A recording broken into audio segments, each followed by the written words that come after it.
What's up, guys, and welcome back to Moan Inc. If you guys are new here, then what's up? My name's Erica.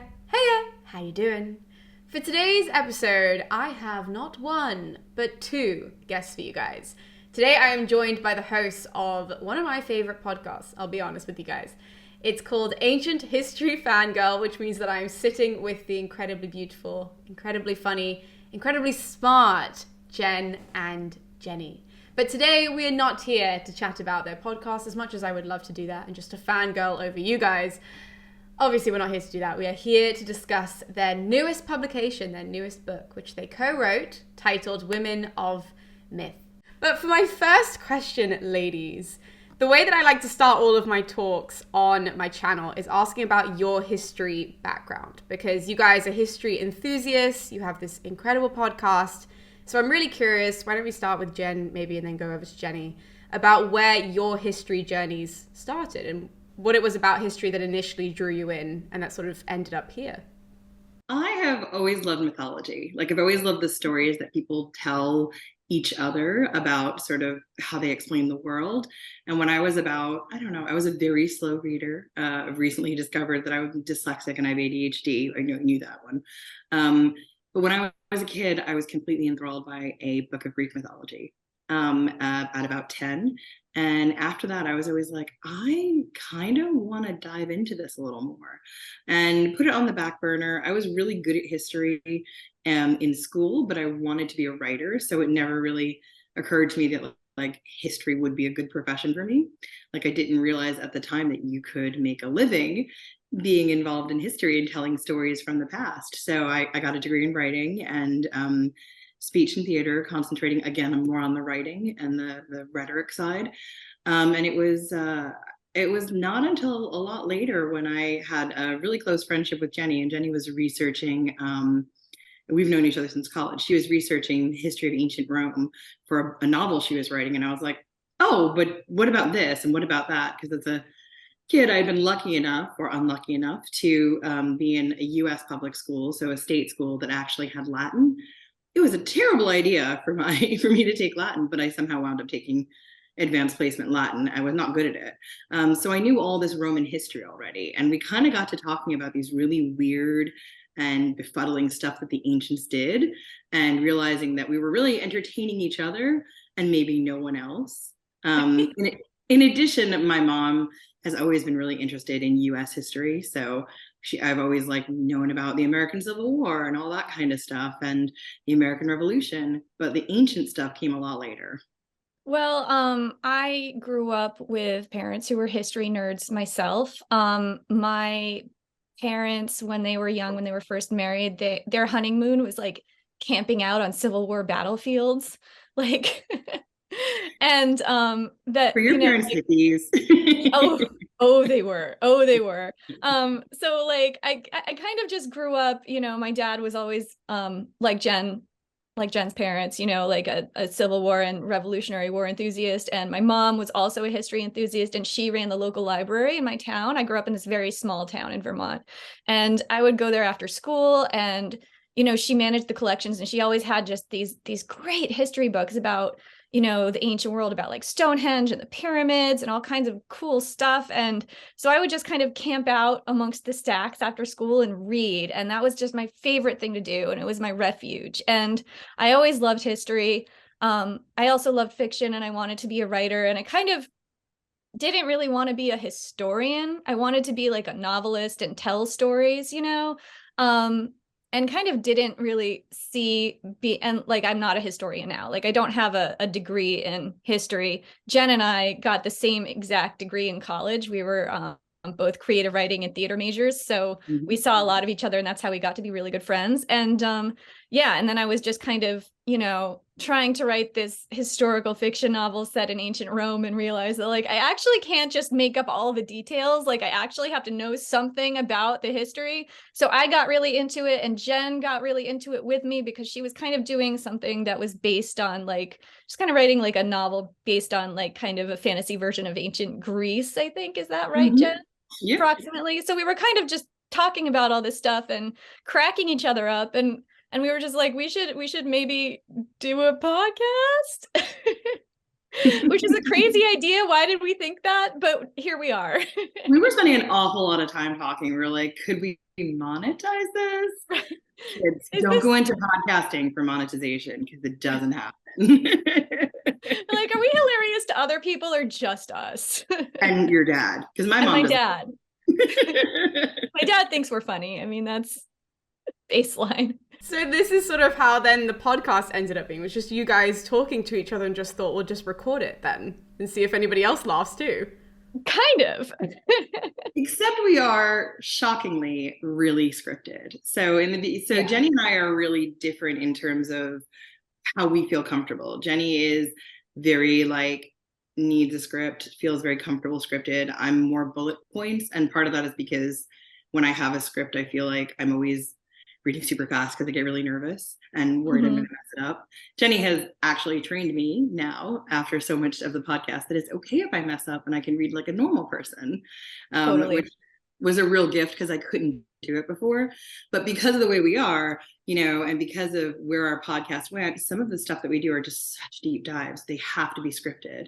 And because we're naturally very silly and very chatty people, we even script in like where we will know we're going to take an aside and joke about something. We don't script the jokes, but yeah, we don't script the joke. Like we don't script our conversation about things because it just like, it makes it really stilted, So like we are like, we will have a script that is our researched part of this episode or whatever we're doing. And then there will inevitably be parts where someone has a thought about that and they'll jump in, or someone thinks something is funny and they'll jump in, So, so we're like, partly scripted and partly not. I would say like our banter, our chat is not scripted. It's just the research part.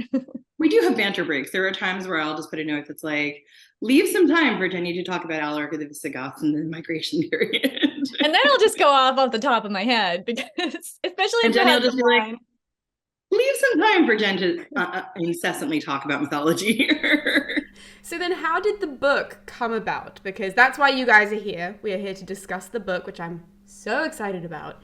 Did you guys get approached for the book, or did you guys decide together that you wanted to write a book and then you guys went to the publisher? How was that process? So we were approached for it, and they asked us to, explain what they wanted the project to be like, and asked us to write a proposal. And I just remember at the time, Jen and I were in Greece because we had, this is like our end of the pandemic trip. We went to Greece with Liv from Let's Talk About Miss Baby. It was just the most amazing trip. And I just remember sitting in a Greek cafe. It was the most incredible setting, and researching these absolutely incredible mythological women that I had never heard of. And like developing the proposal, because they didn't, we were in charge of figuring out who we wanted to cover. So developing the proposal was just so much fun, like uncovering these incredible goddesses and heroines and just everything. It was really exciting. Like Jen and I were like, I don't know, drinking Aperol spritzes and like lobbing these ideas back and forth. And it was just electric. It was so fun. It was the most ridiculous like place to be this fortunate and get to work on this proposal together. And like, we don't get to see each other in person a lot. So like sitting across from Jenny and just, drinking, I don't remember what I was drinking. It was Aperol spritz for me. I was probably wine because I don't like Aperol spritz, but we were just like shouting back and forth, and we were both a little anxious about who we were going to cover, what we were going to do. And then like every time we get a little anxious, one of us would go a little deeper into the research and be like, oh my God, let me tell you about this goddess, or did you know about this, Inuit monster? So we really were like hyping ourselves up as we were writing the proposal. And even though we were doing this while we were on vacation, although as freelancers, do we really have vacations? No, no. I do not. We do not. So we finished writing this. It took about 2 days or maybe 3 days of writing and polishing and researching. And then we sent it out into the ether and we're like, hopefully they like this. And the second part of the story comes in Knossos.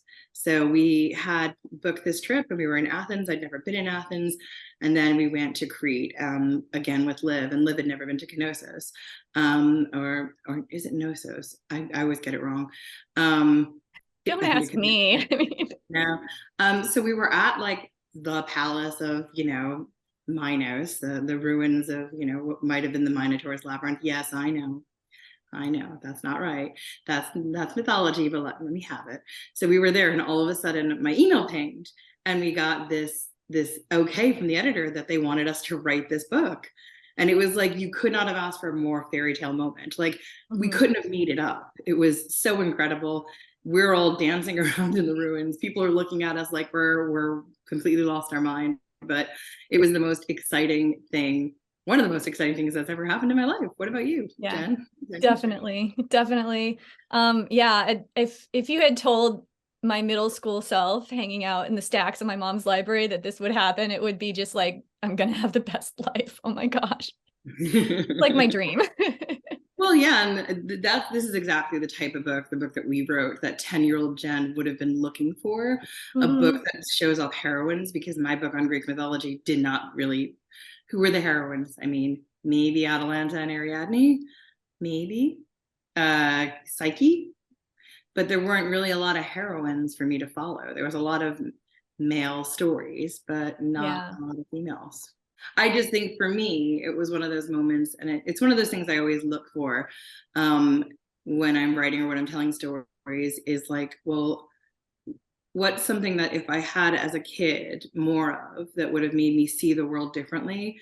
And this book is just one of those things. And I'm sure we'll talk about the illustrations later, but everything from the women we chose to how we asked for them to be illustrated was super important to us, because again, I don't think you get to see that representation as much as you really should get to see it across media a lot of the times. Let's talk about the illustrations now, though, because I actually wanted to ask that exact question. Did you guys communicate with the illustrator, or was it a case of giving your sort of little chunks of what you had written about these women to the illustrator and saying, run with it? Or did you guys have very particular ideas? Because the cover, again, I don't have the book yet, at least, but the cover is so beautiful. Like, the illustrations on the cover are just stunning. So yeah, what was that, communication like with the illustrator? We actually worked pretty closely with her, Sarah Richards. She's so good. She illustrated Liv's book, the Greek mythology, Gods, Goddesses, and Heroes Handbook, and Nectar of the Gods. Yeah, and Nectar of Gods.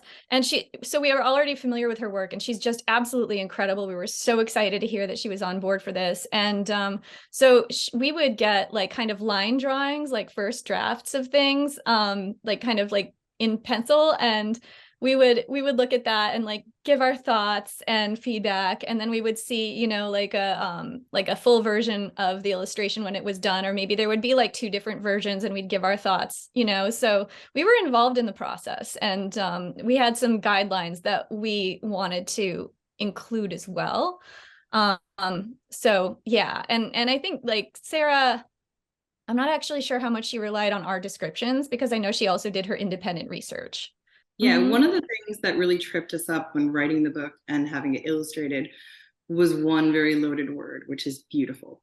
So when you read a lot of stuff about mythology, particularly involving women, a lot of times they're described as beautiful. And that is a very subjective word, in my opinion. And we didn't want to have a book that just depicted women unilaterally in sort of the Western version of beauty. We didn't want to just have, one version of beauty. And as being a larger person, I in particular didn't want to have a lot of people who were very small as the one beauty standard. And also because culturally, beauty standards are different. So one of the things we asked our editor and publisher, and they were excellent about this, was in addition to having the diversity of people from other cultures, can we have body diversity?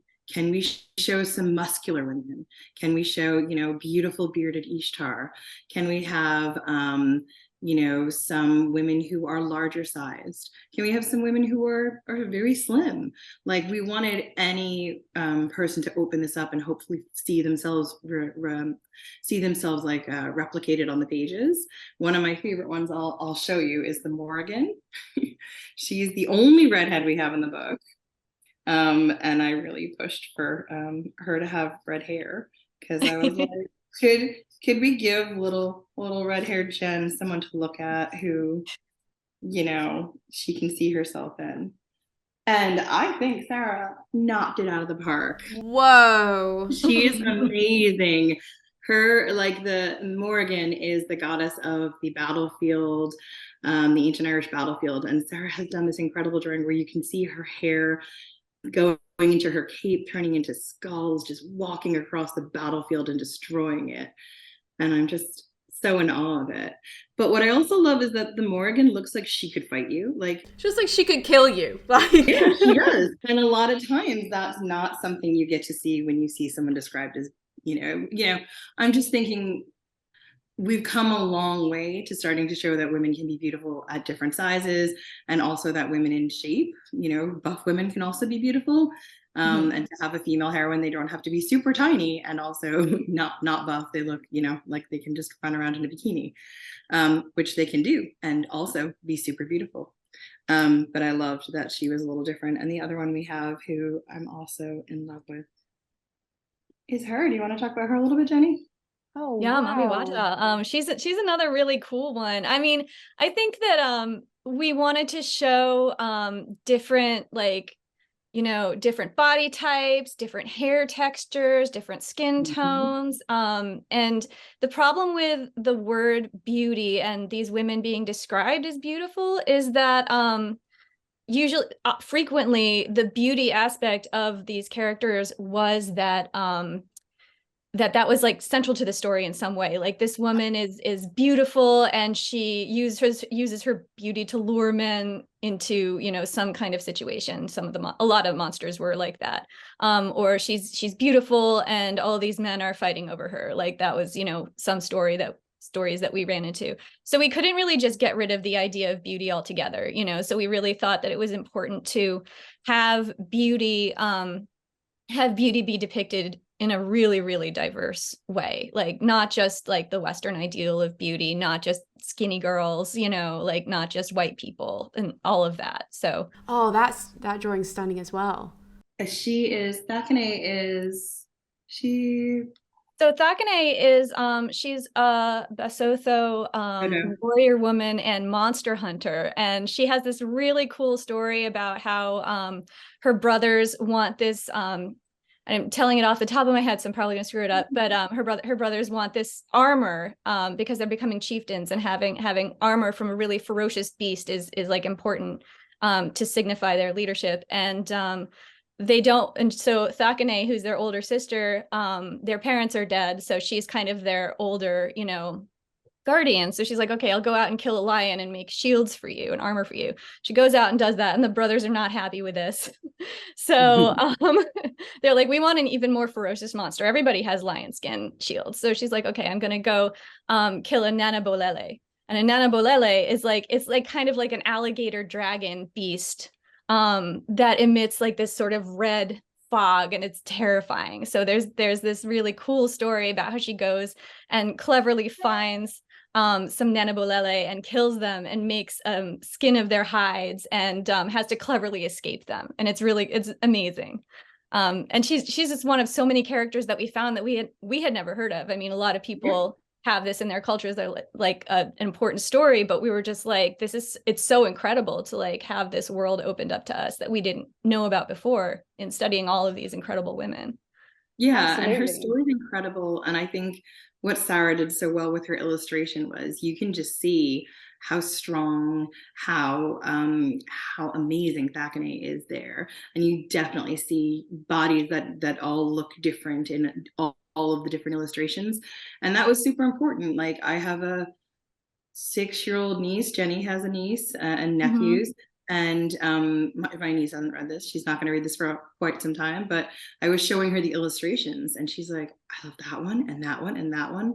And just seeing her being able to like see herself and enjoy the illustrations that were not all uniformly Disney princesses was, I think, for me, one of the big goals of this book. Yeah, I think what's so funny about that, though, is how, like, historically speaking, beauty is so different to what we understand it. And when people impose like our modern idea of beauty onto history, that's always been really fascinating for me, because like when you look at ancient statues, you do get such differently shaped, obviously, like, you know, when we get to certain periods of Greece, we have more muscly men and we have more slim women, but generally speaking, across history, even in paintings, and, you know, you have fuller women, and then you have teeny tiny women that are like just bones, and then you have men who are slimmer, and, you know, all of this, and then suddenly, I don't even know, but suddenly culturally something happens where now they're all Disney princesses, and now they're all this way kind of men. And so when you guys are bringing in other body types, it's so funny to me that like that has to be something that's monumental, because historically it isn't. Like historically, all you guys are doing is being like, yeah, well done, there are different types of women, you know? Yeah. And they're all beautiful. Yeah. I mean, we had Mulan illustrated as well. And my big note to Sarah was, I do not want her to look anything like a Disney princess. This is a woman who served 10 years in the army. I want to see her in action, and I want to see her, you know, looking like a soldier, because, you know, the story is she served 10 years. Nobody knew who she was. Therefore, we need to see her looking, you know, badass and not, you know, traditional in the Disney princess way. I think that the other thing that is important about the way that we wanted to depict women and femme-presenting characters in this book is that we wanted to show like gender presentation diversity. We have characters like Ishtar, and Ishtar has some hymns in her background that say that she's bearded. So we were just like, what if she's like just an absolutely gorgeous bearded woman? You know, we have this character. This is one of my absolute favorites. I mean, they were all my favorite when I was writing them, but one of my favorites was this character that's actually two from the ancient Indian epic called Amba and Shikandi. And Amba and Shikandi, it's two characters reincarnated, and the first part of this character, Amba, she's a cisgender woman. Shikandi has been depicted in different ways, as you could see them as like a transgender man, possibly a transgender woman. Very gender non-conforming, so we wanted to include characters like that, you know, just to include different types of gender diversity and what it is to be a woman, what it is to not conform to gender, and just be inclusive like that. But when you were like, obviously you had that, you know, communication with the artist, but for you guys, you were discussing like the writing that you were reading for the descriptions of the women, what they look like. Did you also look to a lot of art, and did you rely more heavily on certain forms of art when, you know, trying to figure out how to depict these women? Or so we were able to give Sarah examples. So there were some, I think each time because we were only able to have, I think we got 26 illustrated in the end, and we were only supposed to have like 25 or something, or maybe we had 30. Yeah, we couldn't have all of them illustrated. And although, spoiler, they did decide to do an Oracle deck, which is out in July, which will have every single woman illustrated. We've seen the illustrations. They are amazing. The Dido and the Perkta in that deck are just amazing. But anyways, so we couldn't have everyone. So Jenny and I had a very fierce debates about who we should have illustrated. And in the end, we then both sat down separately and sometimes independently and said, okay, if we're going to illustrate, like we've got Atalanta, who's my favorite Greek heroine. And what we said while we were doing this was, if we're going to have these people, who are the women we could ask for to look to have more diversity, and also what would their bodies look like? So for Atalanta, I was really tired of some of the depictions, so I sent some stuff I didn't like, and then what I did was I sent a lot of Olympic athletes who were archers and runners, so that Sarah was able to see like what I was talking about. Like I wanted her to be a real athlete and to look like it. And then Sarah, because she's amazing, went and did her own research. She looked up other depictions of Atalanta, and she read the story that we provided. And as you can see in here, you've got the bear, you've got the foxes, you've got everything you could want. I mean, Sarah has so many Easter eggs in her drawings that it's incredible. But I think that was one of the things Jenny and I were really keen on, was like, how do we want to see these women depicted, and how do we give Sarah enough sort of like guidance while still letting her do her amazing artwork, because, you know, she's incredible. Yeah. Oh my god, I literally cannot wait to get my hands on this book. You guys, stop. I'm so excited. Good. So when you guys were writing it, though, this is a collaborative effort between the two of you. So what was that like? Because writing a book solo is stressful. Did working together take that stress away in a way? Or was it even more so because you guys aren't physically together to like really sort of tear at things and tear things apart? Like, how was that whole process for you both? I think I'm speaking for me. I think it's less stressful working with someone else because there's someone there to give their opinion on what I just wrote and catch me if I did something that needs to be fixed and things like that. So like we divided it up, and each of us got 25 entries, and we would kind of go back and forth. Like I would send Genn mine, Genn would send me hers, and we would kind of edit each other's entries and like double check research and things like that. So we were kind of, both of us had each other's backs in that way. Yeah, I mean, I also think one of the things is because we've been doing the podcast for so long, we both really knew what the voice of the book was going to sound like. So it was really easy to do. It wasn't easy. I found it like it was stressful. It was a very very deadline focused work, which is my favorite type of work. But because Jenny and I knew each other's voice and style so much, I found the process wasn't as difficult as maybe working with someone else, where our writing voices don't match because we haven't been doing a podcast together for almost 5 years. So I think that was part of the reason that it was a relatively good and smooth experience working with Jenny, because I knew what her voice was going to sound like. I knew the kind of stuff that in my voice would work for the book we were trying to tell and the stories we were trying to tell. And it was amazing having someone else to like at the end of the day be like, here's my entries, have a look. Like, please make sure I didn't get everything wrong, or that it reads in English. I don't know. I was reading a lot of language. Does it make sense? I wrote it at 6 in the morning. Yeah, that is, I'm very much a night owl, and Jenny is very much like, okay, well, I'm going to go to bed now. Let me know how you get on at 6 a.m. So as well, speaking of the voice, you both did the audiobook as well. So I listened to the little bit that you've, released on the podcast, which it sounds amazing of those 3 entries. So what was that like? Because a lot of authors don't get to do their audiobook. That was really fun. I mean, it was not dissimilar to, because we record for the podcast all the time, so we were recording in our own studios using our own equipment. The difference, and Genn and I have talked about this before too, is that we were mostly doing it alone, whereas for the podcast we do it together, and like it's a collaborative process, and we're chatting the whole time and having fun, and like just sort of reading but also riffing off of what we're doing. So it was a little bit more serious in that way, but it was also really fun to like kind of revisit these characters, because at that point I think we recorded the audio like a year after we wrote the book. Is that right, Genn? Yeah, it was a full year after we wrote the book, because our book was originally supposed to come out in August, but supply chain delays for heavily illustrated books sort of struck again, so it got pushed to February. So we were recording the audiobook. I think we started recording around Christmas time. We had about a month and a half to record it, and as Jenny said, like for me, I found it really tricky because I put a lot of pressure on myself. I was like, I don't even know if I can read at this point.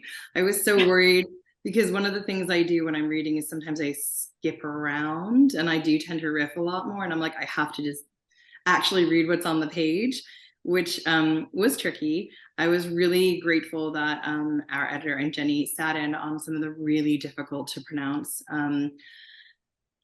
characters for me, because I was just really stressed that I wasn't going to be able to say their names the way that they should be said, because the way my dyslexia works, sometimes I just can't get the sounds and the letters to do what they need to do, which is, I'm describing dyslexia again, as Jenny will say. So it was good to know I had that support to sit there and be like, nope, Jen, you got to stop and try that again. Listen to it. Don't look at the word on the page. Just know it's coming. So that was really good. But for the most part, it was really solitary. I missed Jenny talking to me the whole time, and it was an incredible experience getting to read my own words and some of Jenny's words, because they're all our words in the end. We didn't wind up like just reading the ones that we wrote. So at this point I kind of forgot. I'm like, wait, it's just all our work, It really is. Like, we've edited it. We've read the whole book like 3 times. Like, it's all ours. And it was just, It was really amazing. I never thought that would be something I would get to do. Most authors don't record their own books. So Yeah. when they asked us to record it, I was like, is this really happening? This is really cool. Yeah. It was really fun. In a previous life, I was an actress and I did do voiceover, but I had never done a full-on audiobook before. So it was really fun to get to do that finally and have it be my own book. And I will say, Jenn's talking about like the, anxiety parts of this and like how, it was challenging in a lot of ways, but Genn did not have to do any retakes. her recordings were perfect going in, and I had to do retakes. So were there any women when you guys were doing the audiobook that you were like, nope, I'm doing that one? Or was it very much a case of whoever, you were happy with any of them, or were you protective of some? Oh, that's a really good question. What do you think, Genn? I was super protective. My mother's favorite goddess of all the goddesses is Athena. So I was like, I absolutely have to read Athena. And I wanted to read Atalanta. And then I didn't really mind who I read after that. I felt like I didn't want to be too prescriptive, because the experience we want for the audiobook listener is that they get the best, the best listening experience. And, we didn't want to just do our own or have a bunch of just being our own voice over and over again. I was lucky in that Jenny and the editor were both really mindful of the fact that I have reading difficulties. So they did tend to give me some of the less complicated characters to read. And I felt really grateful for that. They were both really good about that. But I still got a few that were pretty complex. But Jenny did take the lion's share of that. And I was pretty grateful. What about you, Jenny? Were there any you were protective about? I feel strongly about all of them, I would say. And when anyone asks me about which one's my favorite one, I kind of have a little bit of a brain short circuit, because I immediately want to say, well, they're all my favorite, obviously. Obviously. I feel protective of this book, but Yeah. I think that I also felt going into the audiobook and which ones I would read, that I didn't want to cling too hard to insisting that I read certain ones, because the way that the book was structured, we have a table of contents, and the audiobook was going to be the same order as the table of contents. And we didn't want to necessarily have 5 of my voice and then 7 of Jenn's voice. And we wanted it to be kind of an even split. So I was pretty open, and I was happy to take whichever ones made sense for me to take, I guess you could say. And which women are you guys most excited for people to meet? Because obviously this book is going to so many different people. So everybody is going to have heard of, I would say, probably at least 5 of them. Everybody will at least know 5 names. So regardless of that whole aspect of it, if there's one person that you guys learned about whilst writing it that you're like, wow, more people need to know who this person is, who would you say you're most excited about? Okay. I love Aisha Kandisha. She's illustrated. She's kind of like a Siren-esque character who may or may not be based on an actual real life person involved in the resistance. And I have to double check where she is. I think Morocco. I think she's from Morocco. So she may or may not be based on this actual woman who essentially was working with freedom fighters at that time, and they used her to seduce these high-ranking men out towards the river, and then there would be a bunch of guys waiting to get rid of these high-ranking generals and army people. But her legend it was the Portuguese or something. I would have to double check. Yeah, I'd have to double check the whole thing. And at that time, Morocco is going back and forth between the hands of a lot of different people, but she's so cool. She's got these camel hoofs for feet. She's got a little bit of and that is very similar to the Deer Woman, who we also cover, who I can't wait for people to read about either. But what I loved about her is that she may or may not be based in some real legends of a woman who was doing essentially seducing men and then getting them killed by taking them to the river and bumping them off. I was like, that's so cool. You can see her in think there's a French horror movie about her. She's in other areas of the world's legends. So I'm really glad we're able to bring her to not more, we're able to bring her to a different audience at this point in time. And that makes me so happy because she's so cool. And the illustration is amazing. That illustration is absolutely stunning. One of mine that I'm just really excited about, I'm really excited for people to learn about, is this the Aztec skeletal warrior butterfly goddess Itzpapalut, which I have mispronounced everywhere because I found like it was different people pronounce it different ways, but the most authoritative pronunciation I've heard since writing the book is Itzpapalut, and she is this incredible goddess. She's a skeleton. She has butterfly wings. They are lined with obsidian knives, and she is a warrior goddess, and she is terrifying, and she'll rip out your heart and eat it. Like, that is a thing she does in her mythology. And she's just so badass, and I loved learning about her. In fact, I think she was one of the first ones that we read about when we were really getting excited about doing this book and like figuring out who we'd want to put in and putting together the proposal. I was just reading about this incredible Aztec skeletal warrior goddess and going, oh my God, have you heard of this? Like, she's also protective, like she's protective of women in childbirth, which is kind of a facet of many of these characters that we found from all different kinds of cultures, like even some that are monstrous, quote unquote monstrous, also had this facet of either being protective of women in childbirth and, you know, birthing women and pregnant women, or they killed babies in childbirth and things like that. So like there was a lot of being tied to childbirth that happened in a lot of these mythologies. That's so interesting. What? Like, I mean, I've never heard of any of these, so this is all like in one go. I'm like, what's happening? Can we Right? do one more, Jenny? And I'm going to make you pronounce it because even though I tried, I couldn't. There is an Inuit monster who we've illustrated. The Kalupalik. The Kalupalik. Holy moly. So she is a monster that essentially lives below the ice. And she's a warning to be careful about when you go out on the ice. Otherwise, she will come and get you. That would keep me on the shore. Jeez. Yeah, it's like, you know, a story to children, don't go out on the ice or the Kalupalik will get you kind of thing. We had one of our patrons message us, and they're like, okay, I don't live anywhere. I grew up in I think somewhere up in Alaska or something like that. And they're like, and I grew up with this story. And even though now I don't live anywhere near ice, I still have nightmares about that. But we're like, we're so glad that we were able to contribute to your nightmares. I mean, no, we're just so glad that she was happy to see that story reflected and that we had hopefully done it justice, you know? Hopefully. So as my final question, ladies, what is the character that you guys have written in the book that has the most personal resonance with each of you? Or is there one for both of you, maybe?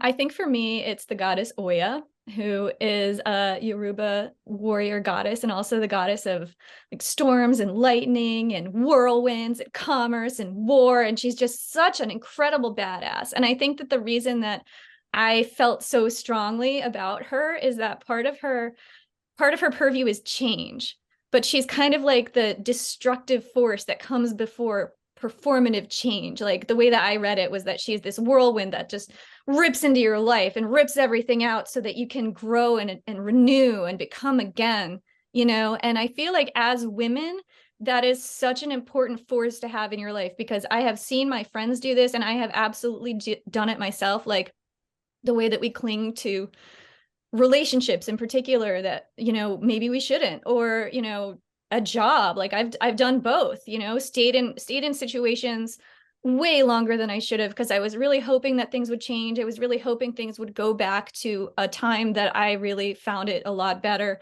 and just clinging to things. And Oya just rips through and says, nope, gotta go. Everything's gotta go. Rip this out by the roots and start again. And like, I think I want to embody that force more in my life. And I would wish that force more on the lives of women I love who are doing that. You know, like I just love her. I mean, Oya all the way was one of those goddesses I did not expect to feel the big personal connection to. But once Jenny started telling her story, we started looking into the research, I was like, yeah, everyone needs more Oya. I mean, the goddess, the heroine that will always be mine, and I'll be very brief because I've talked about her a lot, is Atalanta. She was the first heroine I found in that book as a 10-year-old. And I was like, you mean she gets to go have adventures and she gets to wrestle people? I mean, I was very much a tomboy. I have 2 younger brothers. There was a lot of wrestling. I mean, I played all the sports. I was a very fast runner as a kid. I was like, she gets to run. She gets to be like a tomboy and doesn't have to live like this world where she's like confined by her gender. I'm here for her. So yeah, that was for me my gateway into mythology. So she'll always have a special place. But I think as an adult woman, there is something about Oya. Well, with all that being said, guys, we should probably wrap this up. So again, thank you both so much for sitting down and chatting with me. And thank all of you guys for watching this episode and for supporting my channel, and also for supporting Genn and Jenny in listening to what they have to say about their beautiful new book. If we've convinced you to buy this book, to pre-order it, because your publication dates are a little bit odd all over the world, so I don't know if at the time that this has been published, this episode has been published, it is available in every single country, but you can find all of the links in the description below, whether that's a pre-order or a regular order. Please do check it out down there, and you can also find Genn and Jenny's social media, as well as, of course, the Ancient History Fangirl podcast. So everything is down in the description below that you would possibly need. And with that, I will love you and leave you. Thank you guys again, and we'll be seeing you next time with more videos here on Monink. So I'll see you guys then.